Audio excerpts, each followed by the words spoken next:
Okay, do-badders, we've got a really interesting one for you today. So I first met Lewis when I was part of a business accelerator at NatWest, and Lewis stood up, and I think he just joined the accelerator, and he did a little presentation about who he was and what he did. And normally when you hear these presentations, you hear a little bit of backstory, but his backstory was incredible. It was the kind of backstory that you'd expect to hear at some event where you're going for like inspiration or something like that. It was incredible. And so since then I've wanted to get him on, but he's a very busy man. And actually since then he's gone on to do lots of other things, which I think it makes it particularly interesting now to get Lewis on to talk about mental strength and performance associated with being able to control your thoughts and everything else like that. Because everything that has happened to Lewis in his professional career has, I think, leads perfectly onto it for him to be in the kind of position to be able to deliver this information to athletes, to amateur athletes, to even some do-badders who kind of struggle a little bit with things like motivation and performance and everything like that. So without much ado, let me introduce Lewis Hatchett. Way Jody, that's one of the best ones I've ever had. That's I couldn't have paid you better to do that. I've got to say that when I was doing a little bit of research around you. I know a lot of stuff about you already because we've obviously spoken a lot and everything. But I found a quote on ESPN, and I think this sums up perfectly why we wanted you on the podcast. Lewis Hatchett achieved one of the most gloriously defiant careers in the history of county cricket before he announced his retirement at 26 on medical advice.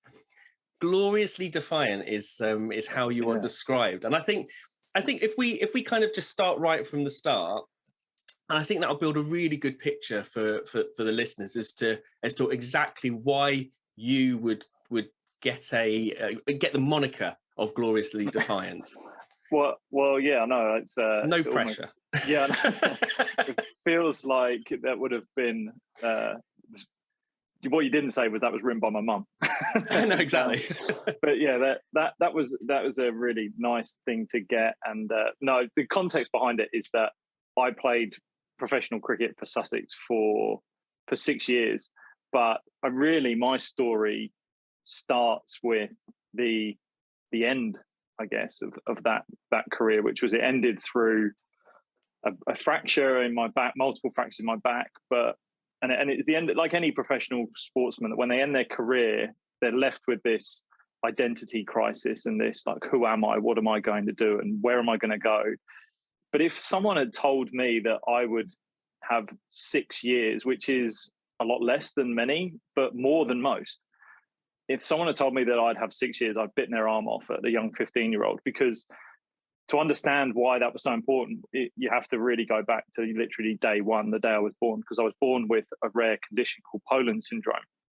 And Poland syndrome is about 1 in 100,000 people have it. And there's no known reason why it happens. There's no known reason why anyone gets it. It's completely random. It affects men twice as much as it does women.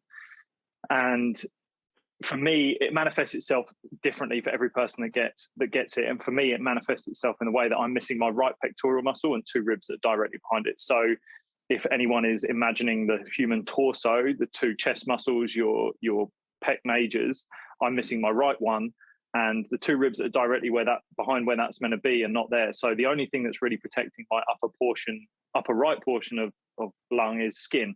Now, if anyone has ever held a cricket ball, seen a cricket match, you'll know that ball moves around at seriously high speed. And not only does it just hurt when you get hit, like you can break bones, you can do all sorts. So the range of injury for me, if I was to get hit there, is like a slight winding to fatal punctured lung and potentially, serious, very serious injury.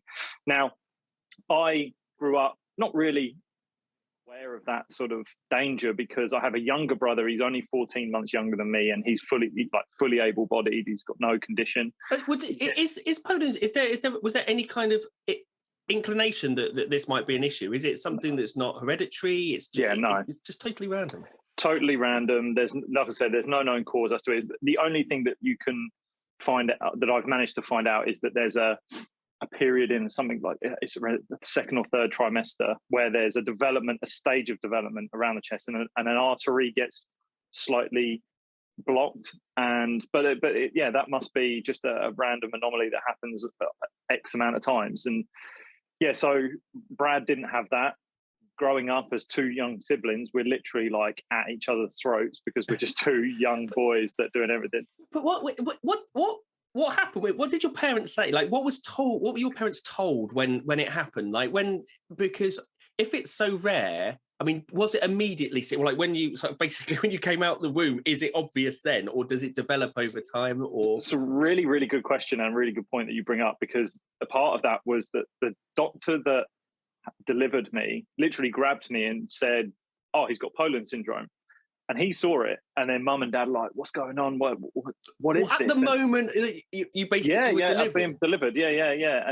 And dad being the firstborn son, and dad being wanting the firstborn son to be the sort of the athlete that he was hoping to be, even though he's an armchair sportsman. We've all got those. Yeah, yeah. He was straight on to him, like, "Well, what sports can he play?" And the doctor actually said in that moment, he said, "Well, he won't be able to play sport like rugby, and he won't be able to play cricket." Like, so that was your dad's first question. Can he play sport? Can he play sport? Yeah, that's it. So I mean, mum was probably interested as well, but that it's so fortunate, Jody, because that doctor that I mean, I didn't meet another doctor that knew what Poland syndrome was until I was about 22. Oh, really? By then I was playing professional cricket, and it was actually randomly like a heart scan that I was having done, and the physician that saw me was like, "Oh, you've got Poland syndrome." I was like, "How the hell do you?" I've met many doctors other than my GP that I grew up with. Like, I met so many physicians, physios, doctors, just people that didn't know what this thing was, because you kind of have to have read up on it or seen it. They're like the thousands of different ailments that there are out there. This is just another one. But there was no, so when the doctor basically said that you've got Poland syndrome and said that you can't play certain things, was there anything else that outside of sport that was supposed to have like an effect on it? I was just wondering, like, was there anything from having it that was automatically seen as a limitation? So if I give you a little bit of context as to how it works for me right now, but it was similar but slightly different as a child. Like, so because you're missing that pec does a huge amount of work for your movement in your arms. But as you can see with me on the video, like, I'm actually moving around. Like, I can move that arm in any way I want to in some sort of restricted movement.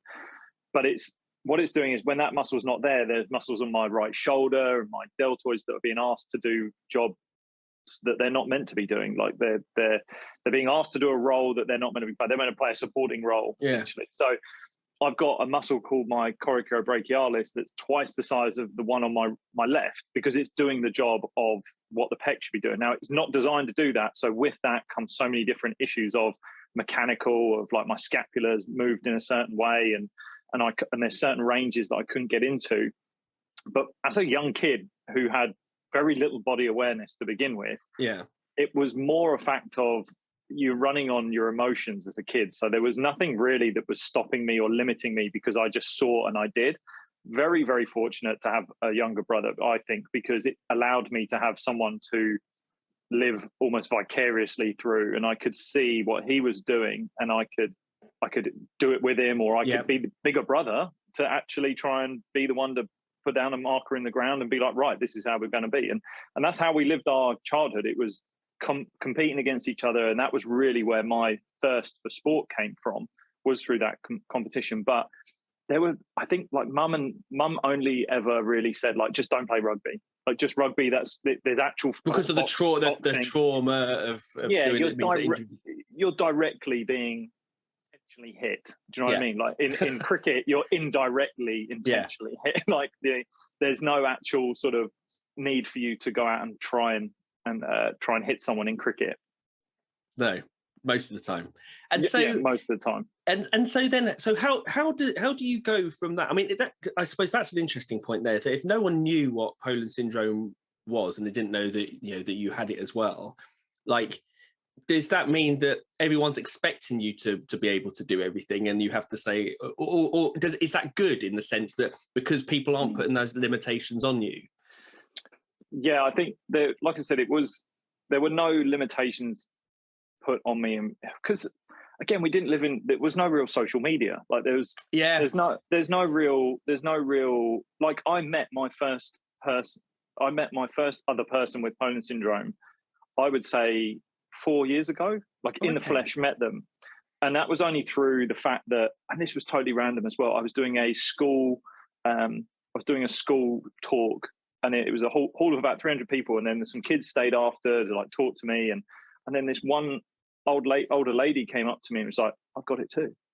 And that was the first time I met someone who had it. But like growing up, like there was no knowledge of it. There was very little on the internet. There was only sort of what Wikipedia could have to offer. So no one really knew what you could or couldn't do. Yeah. So in my opinion, as long as you don't know what you can't do, then just go for everything you can do.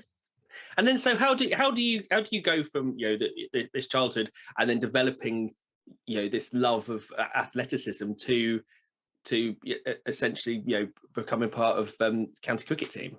So, like I said, initially competing against my brother and everything, just playing football, cricket, golf. It's very fortunate. Mum worked at a golf club, so she was a marketing manager at a local golf club, and we grew up literally on the course and practicing and playing, and I enjoy my golf. But then Dad would take her. Dad's like I said, an armchair sportsman, but he was also a big Brighton and Chelsea fan, and we'd go to football matches. But then my granddad came round. He'd come round on a Sunday, and he gave us a cricket bat in the garden and give cricket a go. And suddenly, okay, I really like this sport.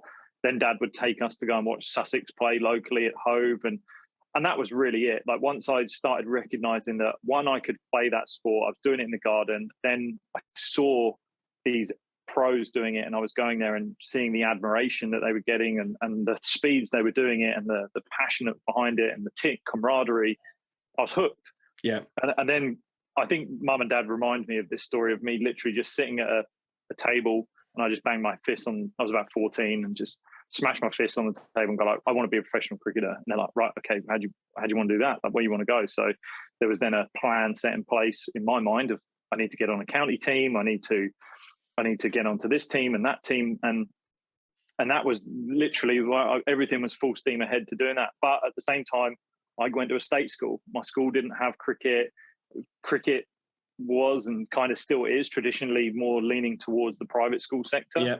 And it was going to be a challenge, and to even have a bat or any of the equipment, or even put a team together, I imagine. Yeah, and then let alone that, and then have the condition I had. No one had played the sport with it, and no one played able-bodied sport with my condition. So yeah, that was the start of the journey at 14 to that's how where I want to go. So not knowing much about cricket, then, like if it was like football, like in football, you have to, like, people are like drafted into teams incredibly young. Like, you have 4-year-olds being signed to to Premier League clubs or to PSG and stuff like that. Is cricket a bit more forgiving in the sense that you can get into it later? You can, yeah, because the skill development can be later. However, you do want to be on the radar, and I knew that. I knew you needed to be on the radar. So what I did was I joined a local club, and we were playing local club cricket, and I fell in love with being an opening bowler. That was the thing I wanted to. I wanted to be the number one bowler in the side. But knowing that I needed to be on a representative team to have a chance of going up that ladder of getting to professional, there were trials coming up. So you have trials like any club would have in most sports. And I went to this trials, but Jody, I went there, there's like 100 kids that are turning up at this thing, and they've all got the brand new kit. Everyone is like jazzed that they're bigger, stronger, faster than me. And our mum and dad were like grabbing me kit from like the Friday ad. And I'm, if anyone that remembers the Friday ad, and I'm putting all this kit together, and I would go to these trials, and they were for about 6 weeks, right? Yeah. And I turned up, and I'm thinking, oh my God, everyone's better than me. There's no way I'm going to stand out. I've got to stand out somehow, because at the end of this trial, 15 get selected for the county squad. So I need to be in the top 15 out of over 100. And all I decided was I can't show them I'm good enough at cricket. My skill is not there, but one thing I thought was like, surely they'll enjoy a good attitude. They would like someone who's got this growth mindset. I wasn't thinking growth mindset as a kid, but I was definitely like, right, good attitude. Like, let's be strong. I was always the kid that was watching inspirational videos and like, watching all of those heroes on TV and taking in that story. I thought, let's do it. And I would go to these training sessions and just ask questions of the coaches. Like, knowing now, having coached young kids, I would have annoyed myself. Like, that's how bad I was. But I was. They'll love this. They'll love this approach. I mean, pestering them. Yeah, like knocking on their door every night. I literally was poking at them and just going, "How's he doing this? How can I do this? Like, where am I? Can I get better?" And I just thought, I'll just show them a good attitude. I'll just show them that I can get better. So eventually comes like weeks down the line where they announce the squad, and it's probably a casual email or text message now, but it was standing in a room with a clipboard, like reeling out the names. I get to like number 10, 11, 12, 13, 14, oh my God, 15, Lewis Hatchett, you're in. I was like, oh my God, I've got in on the skin of my teeth. So I was then selected for the Sussex under 15 squad. So wait, you've talked about attitude stuff, but you must have been pretty good as well. Like, you must. I mean, that must have been a major factor, because I don't imagine that attitude is. So you're not just getting in with like any old ability. You have got to show some sort of skill. I was fortunate that I'm a left arm bowler, so it's quite a rare thing to have. Most bowlers were right-handed, and most were right arm swing bowlers. So that means the ball swings away from a right-handed batsman, but I'm left-handed and I swing the ball into a right-handed batsman, and that's quite sought after because it's not as common. So there was something to work with. So there was an element of difference, literally. So that held a certain pocket of what I believe as well gave me the ability to get into there. Okay. And do you think, I mean, is being a left, is that just because you're left-handed? It's because my right side, I can't do it. So yeah, I ended up being left-handed for everything. Yeah. Okay. And then so what happened after that once you were drafted in? You then play like most young kids would do. You play a season of cricket, and that 15 then gets whittled down to 11. And every time the team gets announced, there's a game every week. And again, it's probably an email now, but it was a letter stamped with the Sussex emblem. And I remember it coming through the post so often. And obviously the 11 play and the 4 that don't play, they pretty much are like water boy. So they would come through the post, and I'd see this emblem. I'm like, so excited this thing has turned up. And I'm, Mum, Dad, look, rip it open to find out I'm number 15. And this would happen every game. Like every time it would turn up, I was always sitting out. I was always the one just being as a reserve. And you don't obviously get much opportunity then to show what you can do. You don't have the ability to show people what you can offer. And Dad saw that. Dad recognized that it was something that would easily slip away if we allowed it to. And the next season would go, and as 15-year-olds do, they develop, and the kid can come out of nowhere, and then your chances go. Yeah. So I needed to stand out. And Dad said to me, right, well, if you're not getting picked in that team, you need to be in their face. You need to be showing your presence. So he said, here's a phone number and here's a phone. The phone number is for the head coach of the men's pro team for the first team squad. And don't come out of that room until you've got an answer whether you can go and train with them tomorrow. Now, this is like, in football terms, that's like ringing up Jurgen Klopp and asking him for a kickabout with the boys. So I'm sitting there going, this man's serious. And he's found these 3 numbers of not only like, he's like, if that number doesn't work, use this number. And this is the assistant. And if that doesn't work, go to the academy director. So I literally am sweating in this room, and I'm practicing my lines. And it's like taking me about 3 hours to pluck up the courage to punch in this number. Eventually I do. And I ring him up and say, hello, Mr. Robinson, can I come and, it's Lewis Hatchett. Who's this? Lewis Hatchett, don't worry about that. Can I come and train with you guys? You don't need to know the details. Can I come? Is it possible that I could perhaps come and train with you guys tomorrow? Now, all I wanted to do was I was asking them to be a net bowler, like a bowling machine for their batters as such, right? And that was just an offer that I was putting out there, and they said no. So straight away, no. Okay, brilliant. Next day, give them a call again, Lewis, don't stop. Like literally this happened week on week, and I'd ring them up, get told no, ring them up. Any chance today? No. And then eventually one day I'm like rehearsing a new script that I'd come up with, and somehow I was going to say something different.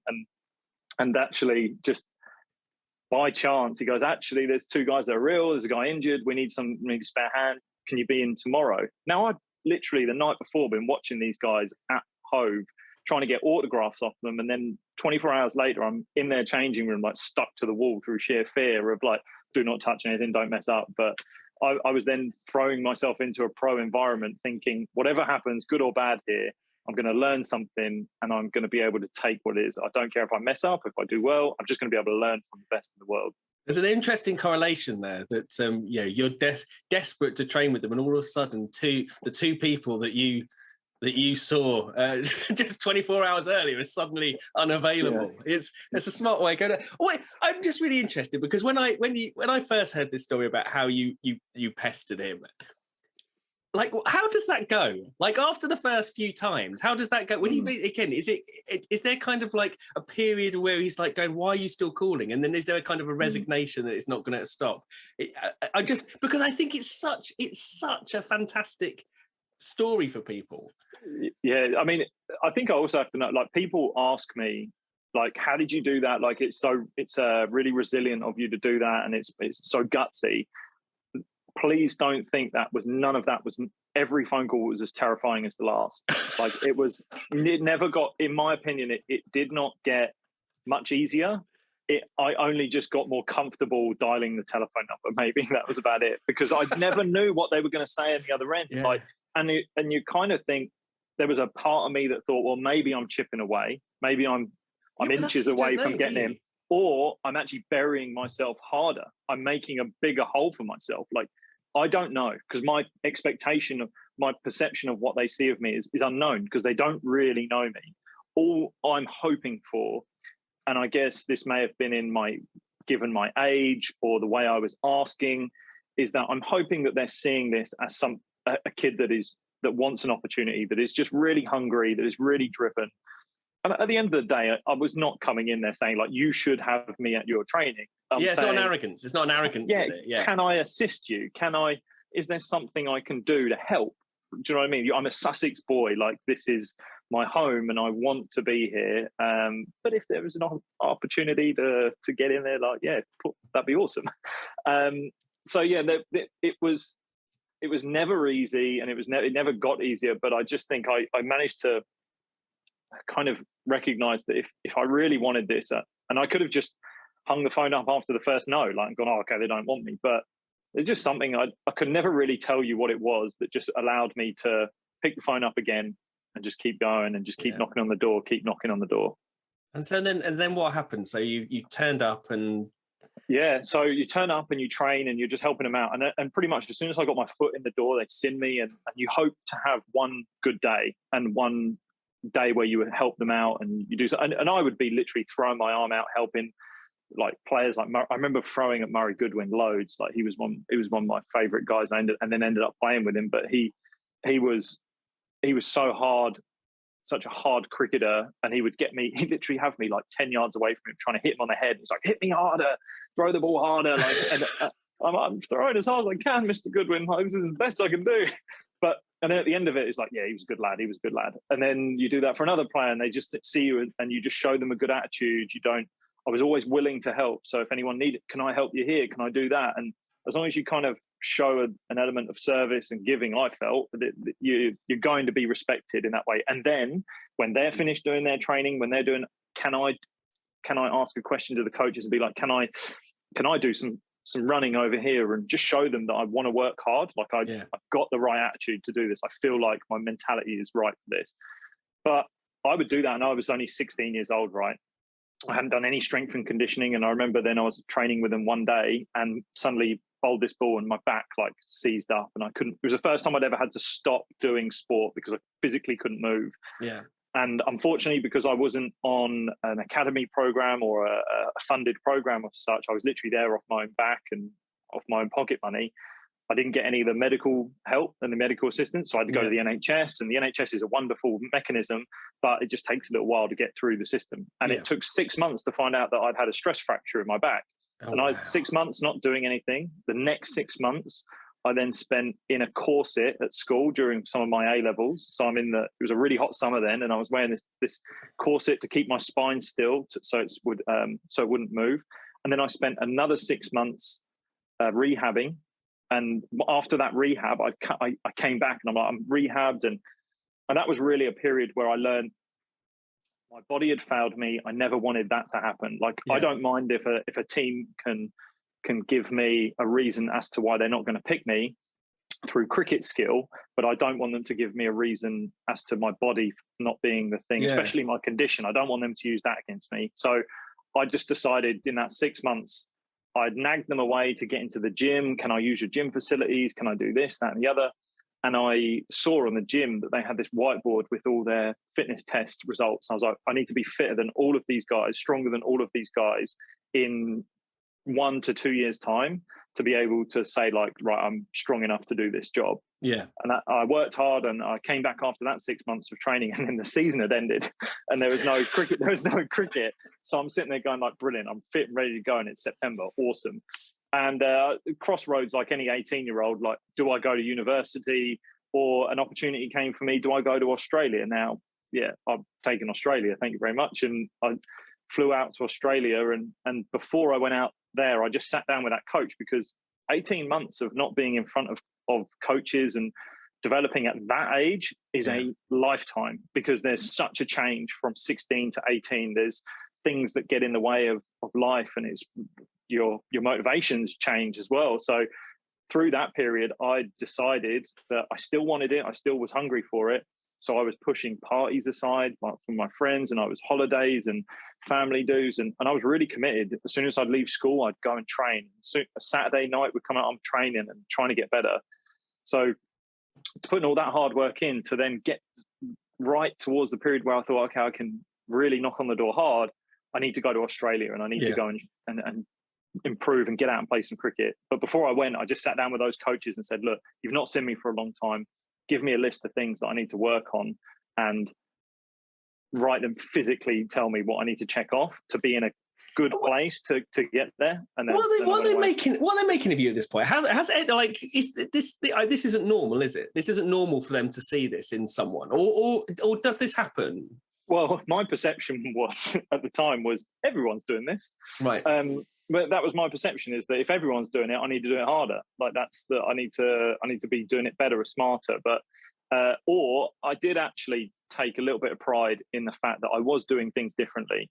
And I think even that now resonates in my ethos in what I do, is that if you can genuinely be different in how you do things, you're in a good place. Or I would regularly get made fun of, regularly, like borderline bullying, because of just the way I did things. I was the odd cat. I was different. But now I take pride in it. Now I take real pride in it. I take pride in doing things differently, trying to see things from a different angle. And I think that was something that I wasn't consciously aware of when I was that age, but I definitely had it within me, because it's come out now in how I can articulate it. Yeah. And I definitely was sort of like, I was always worried. I had this fear inside me that if I'm not working, someone else will be. Yeah. And if I'm not going towards this dream, someone else will be. And I can't afford that, because I'm already 3 levels back from them, plus my condition. So I'm miles behind, even trying to get equal to them. Yeah. So that was how I kind of navigated that space. And so you went to Australia, and what happened after that? So I went to Australia, and it's 10,000 miles away, and you're nowhere near anyone. Like, you're not anywhere near the coaches to show them how good you're getting. And I'm ticking off that list that they've given me.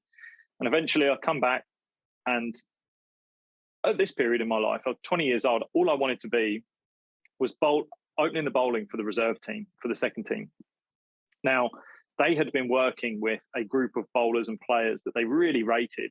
There's about 5 of them, and I'm down on 5, 6 on that list, right? Yeah. And so when you're playing a game, I'm not getting the brand new ball that I wanted. I'm getting the old dog ball that's like not going to do anything that I want it to do. It's just not a great time to bowl. Yeah. And I just sat down with them. I said, look, you can see I've got better. You can see I've developed, but I would like an opportunity if you can. There's 3 games coming up.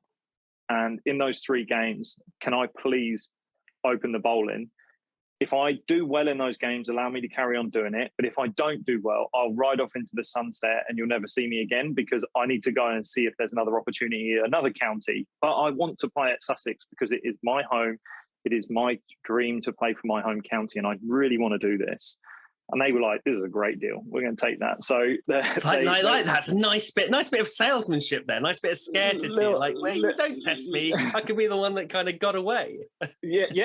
And might be someone else's win. And I don't think athletes do that enough, right? I don't think athletes put themselves out like that. I think they either assume the system is going to carry them through, or they are too worried in the rejection that may be put in front of them. That's kind of, and I think the world we live in now is really accentuating that. So I already put the plan out for them. I was like, here's one route, here's the other one. Which one do you want to take? I don't mind. And they took the former one. So that I'm going to open the bowling for 3 matches, and in those 3 games, I took 21 wickets, broke a record, and I was like, right, carry me on doing this job, please. And then it really escalated. It was a couple more months of doing that role of opening the bowling. Then the head coach comes to me and he said, "Can you actually jump on the bus with the first team?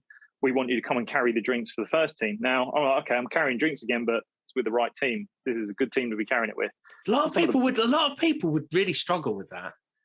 A lot of people would feel like that's a step back, especially today. It's not though. It really isn't. Like, if you're being told that you're in the second team squad, and then you're being put in the first team squad, that's a great jump. Like, that's because, as I'm about to tell you, it gives you the opportunity for hopefully getting on the pitch. You're at least on the bus, you're at the venue, so you potentially could get on the pitch. Whether they think you are going on or not is a different story. But for me, I was traveling around and I was doing game to game, and I was 12th man, 13th man. And then eventually we get to London and in Uxbridge. And this game was one of the biggest games that was going to happen that season, because out of the 22 players that were going to play in that game, 15 of them were playing for their country, their respective country around the world. So you had Pakistan, India, England, New Zealand. Like, they were all literally in this game, and it was unbelievable names that were playing there. I would have paid to go and watch that game. Yeah. But I'm in the squad, and I'm starting the warm up on the first day, and we're literally playing a game of football. We're doing our run around cones, we're throwing, batting, everything. Half hour before the game, coach comes up to me going, our number one, our overseas player, Yasir, he's actually done his ankle and he's not going to play. You are going to play. Here's your cap. Here's your shirt. We start in half an hour. First person you're going to bowl to is the England captain. Good luck. Whoa. Okay. So that was a real quick whirlwind of half an hour. And then within half an hour, I'm standing at the top of my run-up about to bowl to the England captain. Mum and Dad are tearing up on the M25, like trying to get to the game, because I've had to ring them to tell them, you're never going to guess I'm playing in this game. Wow. And honestly, like I was at this stage, I was working in a smoked salmon factory just to put petrol in my car, and I'd put all that aside to be on that bus and do this, have this opportunity. And I didn't have a name and number on my shirt. No one knew who I was. I'm standing at the top of my run-up, and they announced me to the ground, and there was this scream of like, "Who?" behind me. And I turned around, and they were Sussex fans. They were my own fans. So I was like, I don't even know who I am. This is crazy. So, but I was nervous, and I was really anxious in that moment, but managed to kind of bring myself together with whatever skill set I had at the time. And got through that game and did okay. Get on the bus, go to the next game, and I thought I'd get dropped. And then because Yasser was fit again, but they kept me in that team, and this game changed my life, because I took 5 wickets in the first innings of this game, the second game I played, which is like getting a hat trick in football, I guess is the best way to describe that. And I'm walking off the pitch, and I so vividly remember this, like walking off, celebrating, like having a good day, shower, change, and then about to get in the car to go back to the hotel. And that coach that I'd been ringing up, that had been saying no, the coaches that kind of doubted me, that rated everyone else, he said, "Lewis, you're going to get a professional contract. We're going to offer you a 3-year deal for playing Sussex." And I was so happy in that moment. And I was so fortunate that I got in the car to go back, and the 2 people that were with me in the car on the way home to the hotel were the physio that had been treating me since I was injured as a 16-year-old. Yeah. And he was the one that I'd been nagging to get into the gym a lot.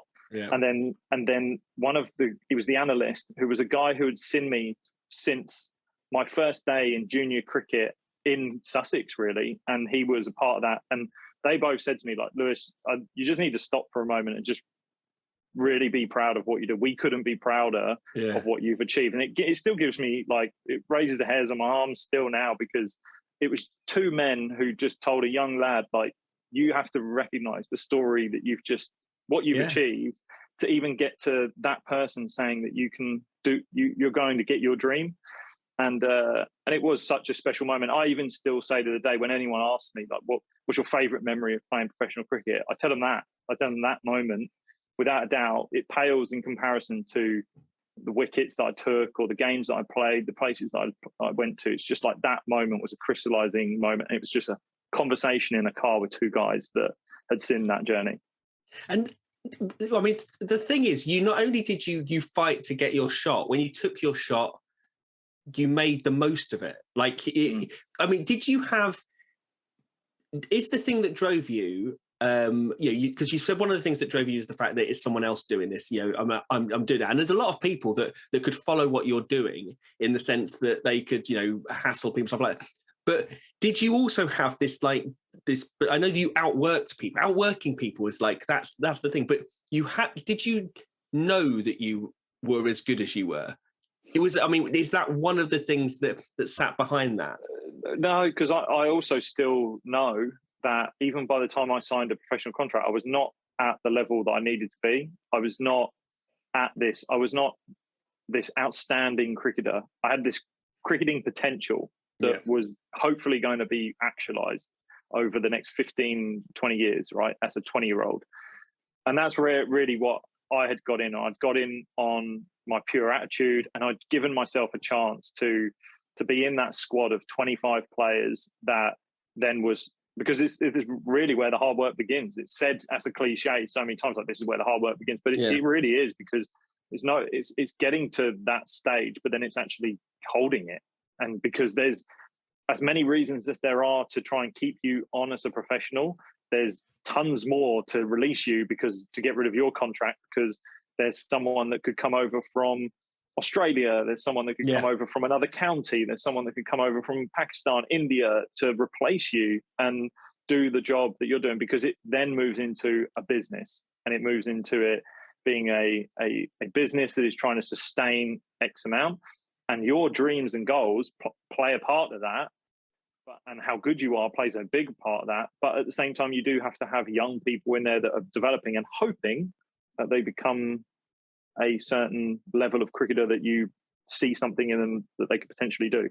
So I imagine, knowing all of this, that once you got that, it wasn't a case of, oh, phew, I've got it now, I need to do it. Like, how your approach to being different, how did that manifest itself in say the next 6 years until your retirement?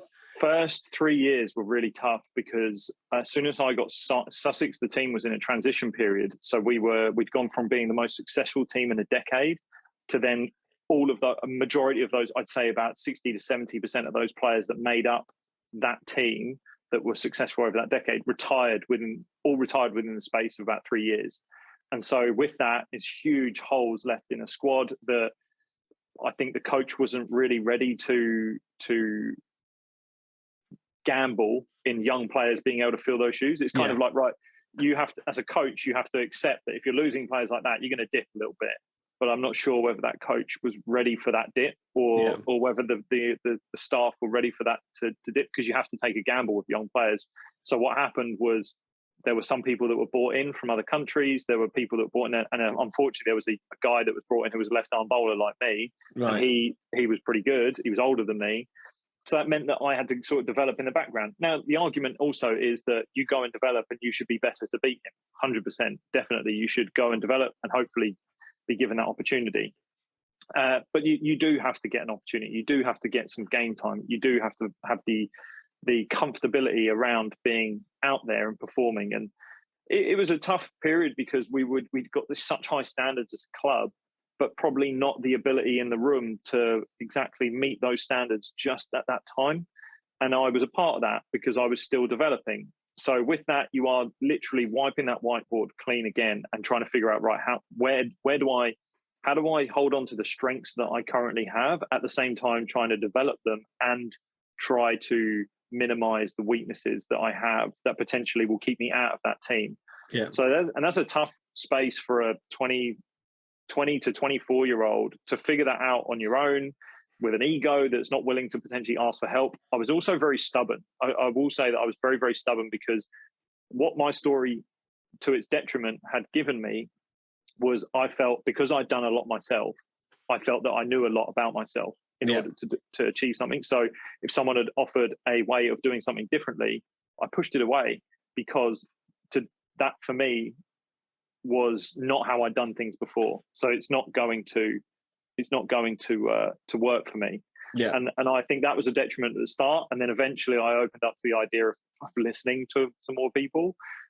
And that then allowed me to start to develop and become better. And a part of that as well was the changing landscape of the strength and conditioning space in cricket. It was a really big transition period in the game. Like, they still haven't got it nailed on, but it's a sport that holds so much social value and ethos. Like, it went from a sport where you'd come off the field and have a pint and a fag to the good old days. To then here's a salad and a protein bar and a piece of chicken. Like, that's where it was going, and it is now. So it was very tough to do that and navigate as a young lad. But at the same time, it's your dream. Like, you get to travel the world and play the sport you love, but at the same time you are trying to hopefully pay your mortgage. Okay, so then so kind of explain then what happened when it came to the period of why you retired at 26. Yeah, so that then just became a thing of basically too much bowling. Much bowling. It then played it had served its time for me, and it was because you got Poland syndrome and all that's related to it, or is kind it of? Is it different? Basically, I was playing one game and I was in the best shape of my life. I was playing unbelievably, and I was basically about to play Pakistan. They were coming over as a tour match, and I was, like I said, in the best shape, bowling the best I'd ever done, and then played this one game and bang, this feeling on my back came back again, and I knew something was up, but I didn't want to accept it. So I was like rejecting the fact that I had to go and get an MRI, and I was like having to go and see the doctor, and literally within 24 hours they come back and say you've got a stress fracture and you're gonna have to shut down. Did you kind of know in that moment? Well, I didn't want to. I was like, oh, it's just a back spasm. It's just a back spasm. Don't worry about it. It'll be okay in a few days. And then the night's sleep was not uncomfortable, and also familiarly uncomfortable. Yeah, I'd felt that discomfort before, and yeah, I think I knew something was up, but yeah, the doctor then just said, look, you've got a stress fracture. Then I went to go see so shut down, don't bowl.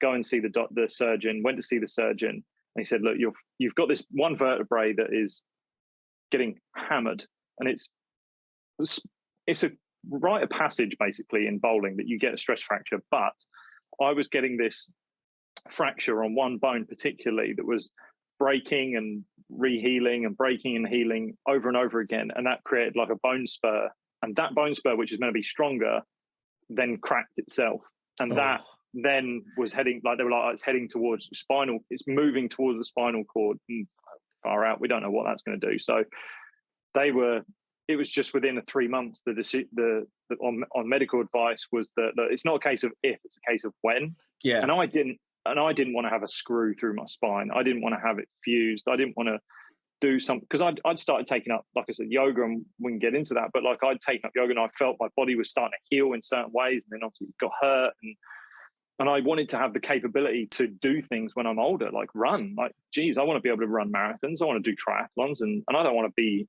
like having to think about how my body functions. So yeah, within 3 months after being told that, like, retire from the game, and you're done at 26, and there you go. And then, so you talked about something there right at the start where you talk about, like you say, you defiantly did the thing that you wanted to do, and now all of a sudden you're in the space of a few months, you're not that thing anymore. Yeah, so that for me is the real challenge for many athletes, and it's not just cricketers. Like, and I, there's so many people out there that are trying to help athletes navigate that space in many different ways, and I can't speak for anyone else's experience because it's your own unique experience when it happens to you, and how it happens to you is literally how it happens to you. So, and my story is different from the next person's story and what it means for me and them and where they've come from. But you all do go through a very similar process of like, right, who the hell am I? Like, and the thing that I was really scared of, and even around the time when we met, right, was I was always worried about when people would say to me, "Hey, Lewis, what are you up to?" But that was a question that I was terrified of. That was a question I hated, like, because you couldn't say that it was cricket. I couldn't say that I'm training here. I'm doing this. I've got this training camp coming up. I've got this game coming up. I had none of that. Everything that was wrapped around my day-to-day life and being, and what people would say, like, what game you got coming up, Lou? What you up to? Who you playing against next? And if it was a local barbecue or mate's party, whatever it be, like they'd ask me all that stuff, and that was just gone. So that's the stuff when people talk about the identity crisis that athletes face. It's that's the nitty gritty of it all. That's the real logistics of it because it's in the nuanced world that you live in that creates that identity of who you are. You probably won't even realize it yourself of when people talk to you about what you do, like how they describe you. That's creating your identity in some way. And when you can't answer them in the way you want to answer them, it really makes you look at yourself in a different way. And that's the problem with some athletes, is they don't then like looking at what they see because they've never had to do it before. And then, so how did you kind of move it? Because now you work with athletes, dealing with all this kind of stuff, the sort of the mental performance and how that affects what they do on the field, on the pitch, or whatever. How did that kind of transition happen? Because obviously you, like you say, you can come from a position where mental strength is the thing that you've constantly had to do. So, but how did you kind of identify that this was actually something that you could help other people with? Well, I've been telling my story. Okay, so I'd been doing keynotes after I finished, and I was telling my story because I had some people say, like, look, you should really talk about this. Like, this is actually not unique. This is not normal, and this is a different story, not only in our game but in sport. Yeah. So, and I still should probably do more because I don't talk about it loads. But and how did you feel the first time you did that? Did it reconnect you with, like, say, at least I can hold on to the cricket aspect, or did it feel like? Or did it make you sad? Like, what was it's so different to how I deliver a keynote now, because I'm now got things that I can offer the room. So I've got advice and I would say exercises or expertise that I can offer the room to help them. Yeah. At the first period, I'm literally walking into a room, and like most athletes that give keynotes, they're just telling their story. They're just telling them about the moments when they did things, and they're just telling them about the times when they did X, Y, Z, right? And for me, like, I started doing that. That was exactly how I just started. But I was nervous, like anyone just trying to tell a story. But I also had this, I'd watched, like I said, watched so many inspirational videos and watched so much marketing online. And I knew what a good story looked like. Yeah. And when it was being presented, I knew what a good presenter looked like to what a bad presenter looked like. So I was like, okay, well, I'm going to watch more YouTube videos to learn how to deliver it more. I'd watch TED Talk after TED Talk after TED Talk. That was pretty much all I watched for a year or two, and just figuring out, like, how am I going to present. You didn't phone TED up and go, "Well, get me on I want to go on the stage. I want to go on the stage. I want to get on the stage. Just let me come and stand in the room.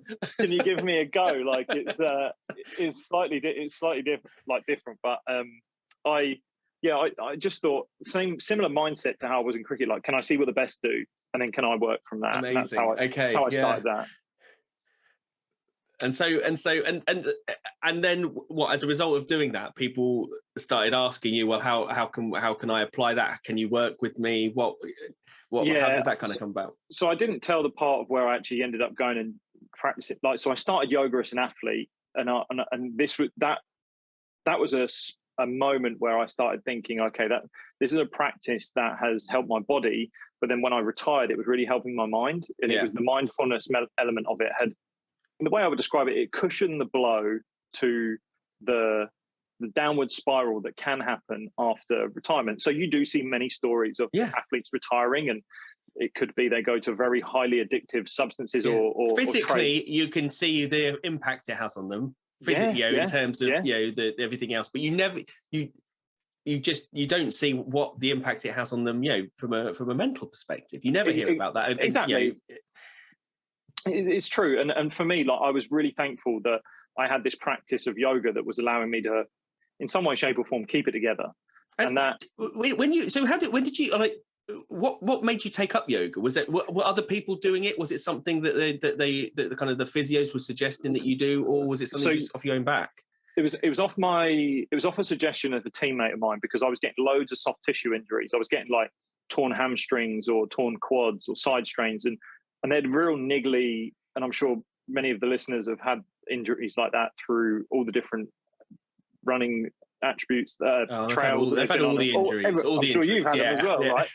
So I was getting those, but as a professional athlete, time off is time away from developing and getting another opportunity.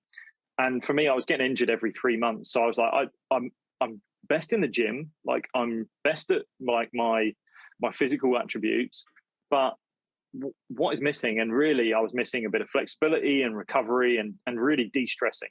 Yeah.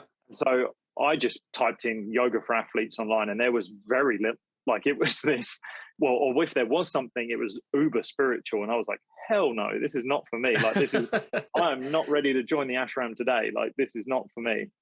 And I eventually found something like a PDF, and I just started doing it. I added it in during a training camp that I was on, and I did it behind a tree so no one could see me. That's really interesting, isn't it? Yeah, I was so egotistical. I didn't want anyone to know I was doing it. And I finished it, and I was like, it was like 20 minutes long. And I was like, I feel amazing. And then the next day I did it, and the next day, and I was like, I feel really good. Like, and then after a while, I was on this red list with the physios of like, Lewis is high priority for getting injured, so keep an eye on him. And then after months, I realized I'd gone from red list to the green list, and they were like, you've not been injured for 18 months, and we currently don't need to worry about you. And did anyone? So, how public was it at this point that you were doing this? And were you just going, it's my secret? And yeah. So that's a good point. I did say to the physios, I was like, yeah, I'm doing yoga. Like, this is something that I'm practicing. They then brought in a yoga teacher to the team to do yoga practice during training sessions. However, the yoga teacher that turned up, unfortunately, was a local yoga teacher. And if anyone is in Brighton, we're a very I don't think we're a very esoteric group. I imagine that they'd not been in that environment before. A very esoteric group, or like a woman who came and she delivered a session. And as soon as she walked in, I was like, oh no, this is gonna, because you walked in and there was a lot of cushions, there was whale music. It was, lovely environment. Like, don't get me wrong, but for 9 o'clock on a Tuesday morning, when we're about to go and hurl balls at each other at 90 mile an hour, probably wasn't what we needed in that moment. Yeah. And the guys got through it, and they felt the difference. So I was in the corner, like, she knew that I practiced, and I saw the guys' reactions to it, and they felt good. Some of them felt sleepy, and some had a terrible training session, some had a good training session. Yeah. And the club then started to bring it in. But like, when I was practicing with the team, I would basically turn up to a hotel for a game that we were going to, and I would have my yoga mat in my bag or under my arm, and I would be the last one to check in. And I'd always ask the concierge, have you got a conference room available? And is it being used? Can I just go and be in it? And don't worry, just don't go in that conference room. And I don't want anyone to come in for the next 45 minutes. Don't ask any questions. And I honestly, I remember one place, one hotel, I did it in pitch black, because I didn't want to turn the lights on in this huge auditorium. Like, it was a massive conference room, and I just crept in, found an unlocked door, and didn't do it. But I was doing it because I didn't want my roommate to have to witness it in the room, or I just didn't want to be made fun of. I was really, like I said, I was really egotistical, and I was just very protective of it. So yeah, it had an impact physically, because I was getting fitter and I was recovering better. The club saw the impact, but no amount of yoga would have saved my injury, that was for sure. And Yeah. and then it was the mindfulness after the retirement that really, because I got into yoga through the physical practice, like many people do, but I'd started to bring in some of the breathing and the meditation and the mindfulness side of it, and started to see a change in my emotions and who I was and how I thought. And that was then what I recognized was something that I wanted to delve into a little bit more. So when I had retired, I decided to go out to Hawaii to train as a yoga teacher, because I wanted to immerse myself in that uber spiritual element of it. I didn't want to go into a David Lloyd gym and learn in there. I wanted to go to somewhere where it was really spiritual. It was I was seeing that far end of it. Yeah. I wanted to immerse myself in it, Really understand interesting it. journey, that, isn't it? Like, no, and then when it kind of switches and you lean on it for something different, then you want to explore the spirituality aspect of it. I felt it was really valuable to do it for credibility's sake as well. I felt it was really valuable to do that, to be able to sit in a room and if I was with someone who practiced in a spiritual way, I wanted to be able to communicate with them and understand what they were doing. I didn't want to reject it. I didn't want to, and still today, I've been to yoga classes, I've been to meditation classes where the inner person inside me is going, what in the hell am I witnessing? But honestly, my ability to sit there and say, well, this is your experience, like I'm all in, and not judge it and not be push back in it in any way, I felt it was really valuable for me to go and experience that. So I mean, when I was in Hawaii, it was ecstatic dance like every evening. It was like, I mean, the pool was clothing optional, and there was very few people that wore clothing. Like, and I'm sitting there, and I've turned up, and I'm this 6'3" white athlete that's walking in and going, sorry, what's going on here? And there's British. Important is British. Yeah, you get British as well. Yeah, you go in the morning and there's like two grown men hugging each other and crying at like 8 o'clock in the morning, and you're like, what? This is a different. But I was there for about 30 days, and just really, it allowed a part of me to see myself for what was going on, like what I was experiencing. So yeah, just naturally through the practice and the philosophy that comes out in yoga, the meditation that you do, the metta meditation that we were doing, and I described it as I didn't change who I was. Before I went there, I was like this chameleon that would really change the skin that I had depending on the room that I was in. But when I was there, I saw myself for like who Lewis really was, like genuinely who Lewis is, and like why am I molding myself to the world when I can actually truly be Lewis and I can be me. And it didn't change that person. I didn't come back saying like I was free love and I wanted to just heal the world. I was like, no, this is who Lewis is and what he offers. And then that, over a period of time, I started to recognize, okay, it's taken some training, it's taken some real conscious effort into getting to that place. And now I've realized the value in what I bring to the world is who I am, not what I am. Yeah. And that was the most powerful part of that element of my journey that came out to get me to where I am today. And so you told me a story when we last met about working with a cricketer, and I just want to kind of connect these two things up, where talking about mindfulness and breathing and everything. If you could just go through that story, because it's just realizing that you had this journey, you then went on another little journey kind of within yoga and spiritual, and then actually connecting it back to cricket in the sense that you're now helping people with coping with the mental strains of cricket and with their performance as well, and what goes through their head. Yeah, so it's really important to recognize that as valuable as the ancient philosophy of yoga is, and practicing that and the mindfulness side of it doesn't necessarily always link in with the everyday world that we live in. You need to live in the modern world. The world has moved on since when yoga was initially written. So it's really important that we live in the modern world. And that's why I felt it really valuable to be doing a master's in performance psychology and be taking that on and recognizing what the current scientific literature is. And also at the end of it, how do you practically use it in the moment? Like it's all well and good when things are lovely on your cushion at home, but when you're in the moment and you've got thousands of people screaming at you or looking at you, yeah, it's true. It's, well, not that I've experienced thousands. We'll have to experience thousands of people screaming at me, not for a sporting reason. But that's true. Like you so many people talk about the importance of mindfulness and the importance of meditation and doing all these things. But actually, when it comes to the moment, like when someone's when someone's halfway through an ultra, you're like how do you use it in those moments? I think that's the thing that I think people struggle to connect with how to use it.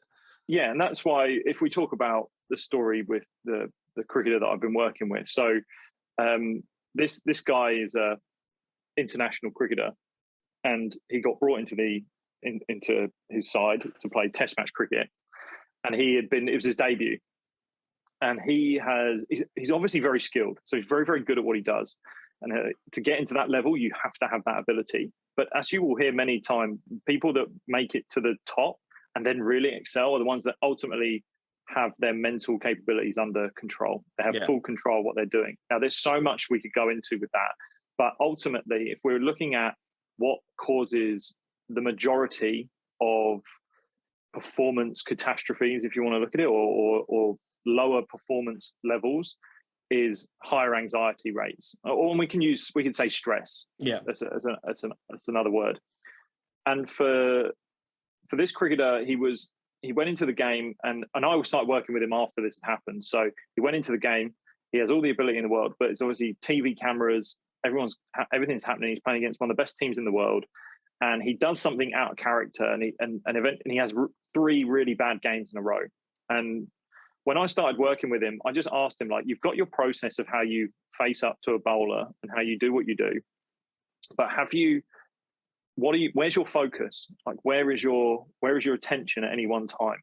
And this is where mindfulness, the practice of mindfulness and using meditation as the skill to get there, is just noticing where your mind has gone at one moment. So in that moment, he hadn't noticed that his attention was on the outcome of what he wanted to do, or what he wanted to achieve. He was thinking of, actually, to what he told me, he was thinking 3 days ahead of when a teammate who was currently not playing in the squad was going to come back and get him. Now, how the hell is that helping him in the middle right then and there? That's not. There's a serious amount of energy that's being put in a direction that is not helpful when someone's about to bowl a ball at you at 90 mile an hour and swing it. Yeah. That's not helpful. So the skills that we then started to work on were, okay, well, the ultimate goal with anyone in life, and take the sport out of it, is we feel anxiety when we are trying to control things that we can't control. So we need to lower that by bringing more into our control. Now, what we can do to start all of that process is breathe, is using our breath as the first point of call to just regulate what is happening in the moment. If you're probably not the right person to ask this, but if I was to ask you to jump up and give a talk in front of 1,000 people in the next 5 minutes on a subject that I'm going to present to you and you know nothing about, you're going to feel a certain way about that. Now, I know you've given a lot of thought. I like the way you say, you wouldn't have a problem with that. Yeah, I feel like shame of failing miserably there. But yes, most people would, I think. Most people would. They'd have sweaty palms, their heart rate would go up. You have a physical response. And what that does is it stops you, in a bigger sense, bringing your best strengths forward. Now, that could be in the way in which you want to deliver what you deliver, or it could be the skill set in which you want to deliver. It could be the logical thinking that you want to deliver in that moment. If you're only thinking of the physical reaction and you don't have that under control, you haven't even moved out of that step onto the next one, to which step 2 is, right, how am I going to deliver the skill that I want to deliver? So all we did was we worked on just his ability to notice his breath, to have control of his breath in a functional manner, and use it as a secret weapon, which is, you don't need anything else. You don't need a special bit of equipment. You've got your lungs on you all the time. And if you're not breathing, you're dead. So you can always use them. And we just practiced for a little while, noticing that every time he finishes, he hits the ball, or he misses the ball, he plays at the ball and whatever, is to reset by just using that mindful breath.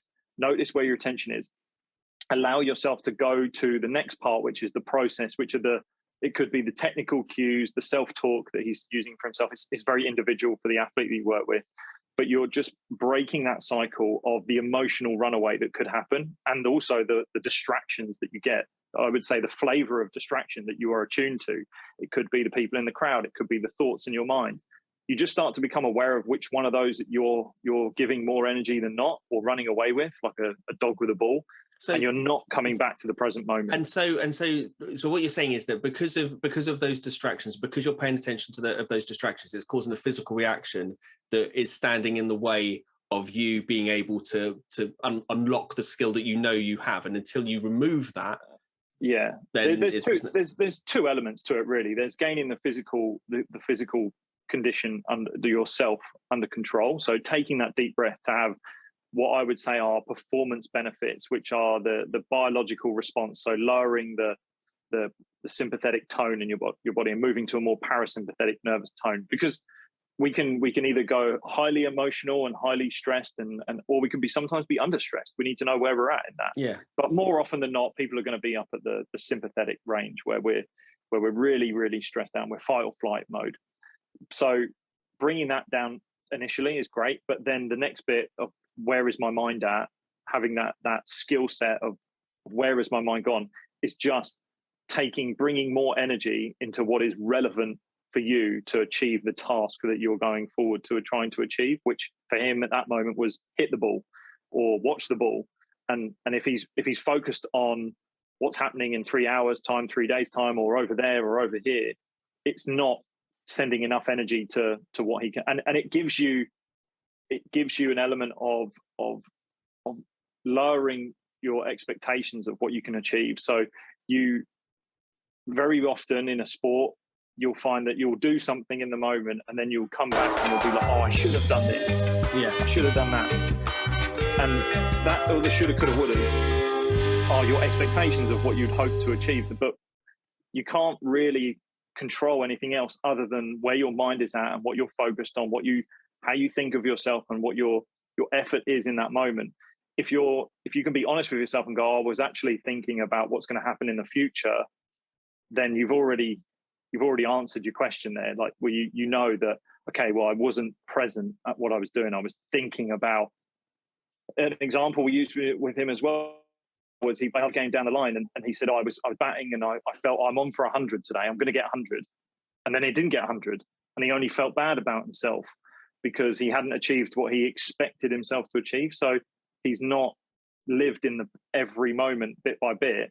And when you finish, if you do that and you live each moment bit by bit, and in that process and in the moment, the reflection later on is whether you did well or not, I controlled everything I possibly could. I gave everything I could in that moment. And I feel valuable still in myself that the performance was worthwhile. I can see how that works, like you see that all the time, don't you? Like, especially in things like football and stuff like that, people coming up to take a penalty and the mind games that are played. And, some of the players, you can see like the nerves on their face. You can see that they're not ready, and some hide it a lot better. But they still kind of, and so you can see in those kind of moments, what about, I mean, I think one of the things like many of our listeners probably asking is like, what about say, when you are in situations where, with endurance sports, like a continuous sport where you're running over, an ultra distance, and you're having doubts as to whether you can carry on. You're having doubts whether you should be doing this and all of that. Does the same approach work for that? So running is a really interesting one, and something that in the literature I've been looking at a bit with endurance. Now, one of the things that is shown in literature of psychology and performance psychology is that endurance and strength events, they tend to run. You can't really visualize a marathon, for example. Let's say it's quite a long thing to visualize. Yeah. It's a long route. But the thing that's really powerful is motivational self-talk. So self-talk plays along, and exactly what you're saying there is that doubts get in the way, and the negative self-talk can come in. Stop, your legs are screaming at you, XYZ. So again, it's the way you would use this is not necessarily. So if we're talking about what I was mentioning there with the cricketer, is that it's a process orientated, ball by ball. There's little breaks, there's little moments, periods of breaks where you can stop, reset, and go again. Here would be more about setting yourself up pre-run and making sure that you have what I would say is both a performance and mindful mantra. So like you can have a performance mantra that is based towards you improving your performance, and a mindful mantra that allows you to enjoy the experience that you're going out to do. So for me, my performance mantra that I have is watch this. Sounds kind of arrogant, but it allows me to feel, I know what sits behind that. It allows me to sit taller in my posture and feel confident in the training that I've done and what I've put in. And then my mindful mantra is I'm exactly where I'm supposed to be. And it just allows me to be in the moment that I'm in and reminds me of that. But for an endurance athlete, I think being able to set up what that self-talk is to begin with, recognizing when it comes about, and then having the awareness of when it potentially could come in, and what are you going to do when it does turn up? Because we do have negative self-talk, we do have it. And really interesting study that I saw about self-talk on confidence, for example, and performance, was that there was they gave two groups a task, and it was a very simple task of just throwing, I think blindfold, throwing a tennis ball into a bucket or something like that. And all they did was they had three groups. One group, all groups were given the instructions of how to actually do the action to throw. Yeah. And then one group was given motivational self-talk, and then another group was given negative self-talk. And what they found at the end of it was that you would think that the group that had motivational self-talk, their performance would go up and they would have better accuracy and it would improve. But actually, the group that were just given the instructions and the group that were given the instructions and the motivational self-talk, they pretty much stayed the same. But the group that were given negative self-talk, it plummeted, fell off a cliff. So what they found, and they did it in different other studies, was that negative self-talk, the positive self-talk doesn't necessarily improve your performance loads. What it does is it acts as like a buffer for your negative self-talk. It shuts out the negative self-talk. Yeah. Right. So you can't listen to two messages at once. Literally, like we may think we can multitask, but when you've got a script going on in your head, you can only listen to one of those scripts if someone's got a microphone and a exercise. And if you can hear both those voices, then you've got there's something different that's wrong with you. You need to seek help. Yeah. but there's an exercise that I do with the athletes I work with, and I encourage your listeners to do this exercise. It's a gnarly exercise. It's gritty, and I created a journal that takes you through this process. But the exercise is your inner fan and your inner critic, and you have two voices that are going on your head at any one time. Problem is, usually the inner critic has the microphone all times, but we need to be aware of what they're both saying. So for 5 minutes, grab a piece of paper, grab a pen, and write down describing yourself as if you were your biggest critic, like you were criticizing yourself, and go wild, but stop at 5 minutes. Do not go over. Stop. If you're under, great. Then flip the paper over and then write the same type of wording, like a similar exercise, but now from your inner fan, someone who is pumping someone who loves you. They worship the ground that you're on, and just write and go crazy, and everything that's good about you, and everything that's true. And if you don't know what's there, ask someone, right? Just ask someone to describe you. And in that exercise, you've got two scripts that you can look at. You've got this negative self-talk and this inner self, this fan self-talk, this positive self-talk, motivational self-talk. You can now choose which one you listen to. You've got it both there in front of you. Which one do you want to listen to, and when do you want it? So from that, you can start to disseminate what your mantra might mean, because it's very tough to be running and thinking of this huge script that you might have written out, but you can condense it and you can create words, phrases. Man, it could be something from a film that gives you that extra oomph, right? Or just makes you feel solid and confident and free and carefree in what you do, lighter, right? So whatever it is, like, just go for it. And that then allows you to have something that in the moments when you feel that negative self-talk is creeping in, you've got a phrase to go to. You've got something to move into. Yes, there's going to be physical elements that are going to play a part of that, but if there's anything you have seen through endurance, the mind is so much stronger than the body. So having tools there and pre-practiced phrases is super important. And through the breathing side, there's so many different physiological benefits you can get through training your breathing. I do a lot of breathing practice around improving the functionality of my breathing, and I'm a keen runner, and I'll go out running this evening, and I know from doing my breathing practice this morning, my breathing becomes easier, and that then allows me to enjoy the run that little bit more, because I'm not thinking about that pain. The physiological response is not so big that my mind is focused on that. I can actually go to perhaps my mantras, or I can go to perhaps a mindful mantra and actually enjoy the practice of running. Like, I would ask the listeners, like, why are you running in the first place? Like, I'm sure there's a bigger reason behind it. I mean, I think that, we're coming kind of towards the end of the interview here. So I just want to ask you kind of a final question.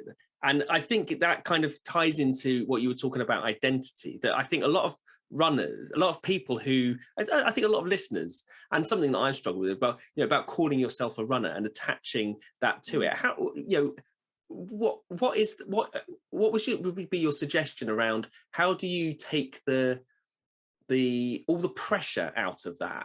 Like, you feel like you have to call yourself a runner because then, other people say, well, you're not really a runner, all that, but you are a runner. I mean, you do those things, but it puts a pressure on you that sometimes can limit the things you choose to do or the races you decide you want to do. How would you overcome that?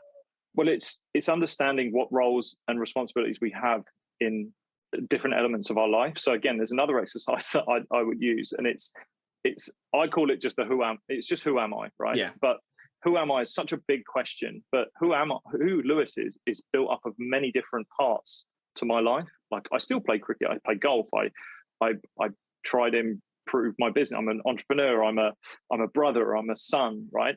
I'm a friend.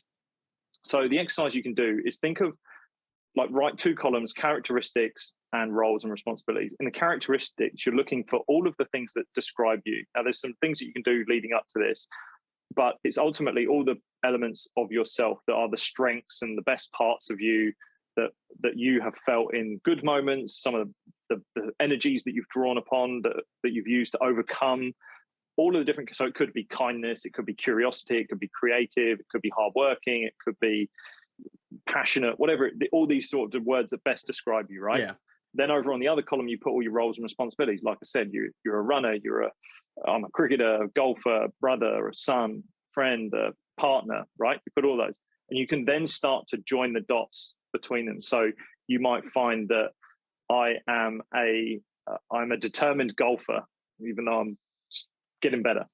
I'm a passionate runner. I am a kind son. I'm a loving partner.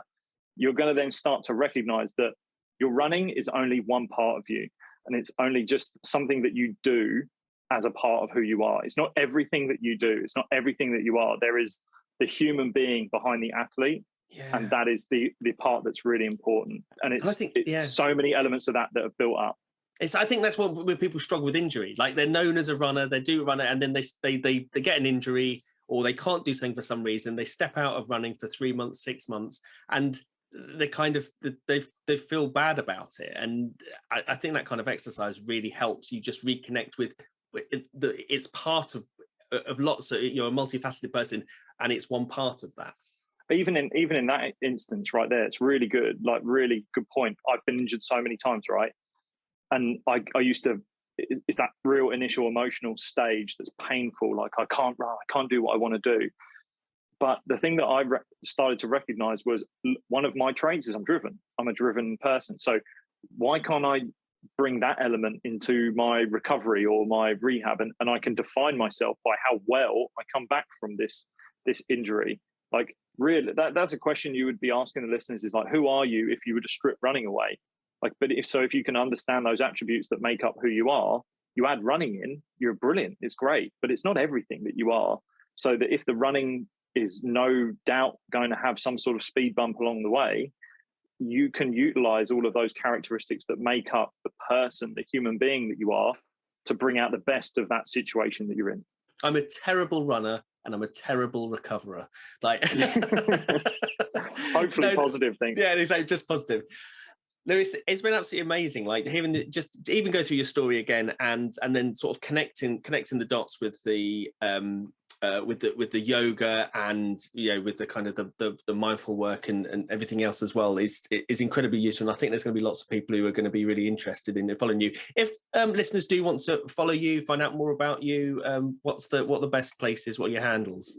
Yeah, so Instagram at Lewis Hatchett, lewishatchett.com. You can find me, the podcast. You can find the work that I'm doing, the journal, and then also we've got the Sport Yogi app, which is quite interesting. And I'd actually note for some of your listeners, if they're interested in in getting on board and you practicing some of these methods, yoga, mindfulness, meditation, breathing exercises. We've built an app for athletes to deliver them, but we're also doing a study soon. We're going to be doing a study on people who are willing to try the app, use the app, and measure anxiety and stress before and after. And that'll, if they sign up for that study, they'll be able to have access to the app for free for a certain period. So that'll be on sportyogi.com/study, and people can go over and check that out. Amazing. Brilliant. Well, thank you very much, Lewis, and good luck with everything. We didn't even have a chance to compare podcast notes, but maybe that's for another time. But sure there'll be I'm sure there'll be plenty of people, plenty of deep-batters will be delighted to join in that study and help out as well. So, thanks very much, and good luck with everything. Love it. Cheers, Jody. Thanks so much for having me.